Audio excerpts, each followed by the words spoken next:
ભરૂચ જિલ્લામાં વહીવટીતંત્ર દ્વારા ભરૂચ અને અંકલેશ્વર બાદ હવે તાલુકા મથક હાંસોટ ખાતે પણ ગેરકાયદેસર દબાણો દૂર કરવામાં આવી રહ્યા છે। અંકલેશ્વરથી જે સુરતના ઓલપાડને જોડતા માર્ગ પર હાંસોટ ટાઉનમાં મુખ્ય માર્ગને અડીને ઊભા કરાયેલા જે ગેરકાયદેસર દબાણો છે તે દૂર કરવામાં આવી રહ્યા છે। તાલુકા વહીવટીતંત્ર અને નેશનલ હાઈવે ઓથોરિટી દ્વારા આ જે પ્રક્રિયા છે તે હાથ ધરવામાં આવી છે। કોઈ અનિચ્છનીય બનાવ ન બને તે માટે ચાંપતો પોલીસ બંદોબસ્ત પણ ગોઠવી દેવામાં આવ્યો છે। મુખ્ય માર્ગને અડીને જે ઊભા કરાયેલા દબાણો છે તેના કારણે ટ્રાફિક જામની વિકટ પરિસ્થિતિનું નિર્માણ થતું હતું।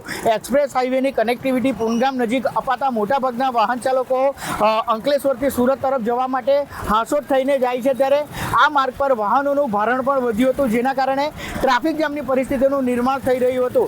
ત્યારે વહીવટીતંત્ર દ્વારા આખરે મેગા ડિમોલિશનની કામગીરી શરૂ કરવામાં આવી છે અને રસ્તો ખુલ્લો કરી વાહન વ્યવહાર સુચારુ રીતે ચાલે તે માટેની કવાયત હાથ ધરવામાં આવી રહી છે। જય વ્યાસ, ન્યૂઝ કેપિટલ, ભરૂચ।